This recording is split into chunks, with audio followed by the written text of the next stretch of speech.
Good morning, AIM Global Family! Lalong-lalo na po sa mga AIMers member natin.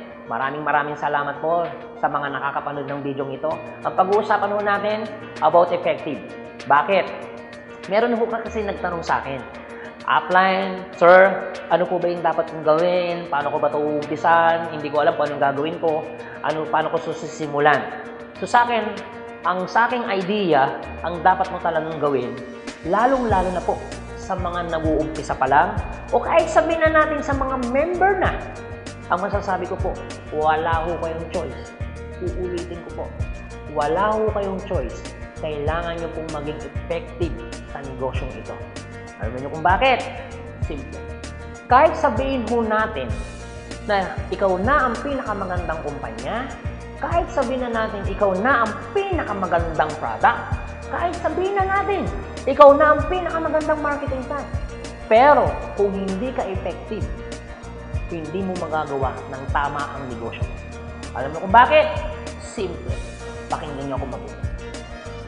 Kahit sabihin natin ikaw ang pinakamagandang product, kung hindi ka effective, ang product, mabebenta mo hindi. Siyempre hindi, dahil hindi ka effective.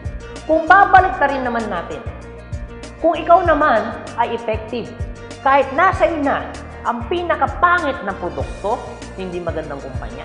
Dahil effective ka, ang product, mabebenta mo hindi. Siyempre, mabebenta mo. What if maganda ng marketing plan mo? What if maganda na ang product mo? Maganda na ang kumpanya mo? Effective ka pa. Kamusta ang business mo?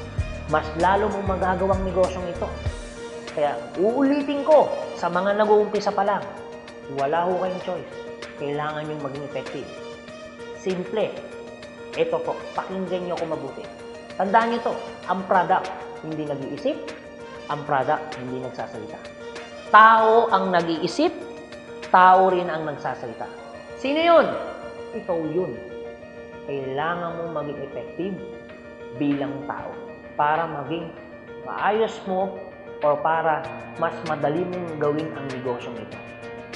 So, para maging effective ka, simple. Ang gagawin mo, wala kang choice, kailangan mong aralin ng negosyong ito.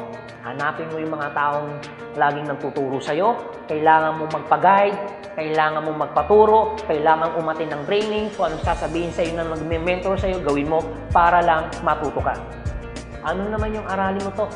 Ano naman yung mag-effort ka para matuto ka? Kung ang kapalit naman ay pag-abot ng pangarap mo, kung ang kapalit naman para sa pamilya mo. Guys, minsan mo lang ito gagawin. Aralin mo na ng todo. Huwag ka na magpatumpik-tumpik. Dahil kung ito ang magpapabago ng buhay mo, sisiguraduhin ko sa iyo.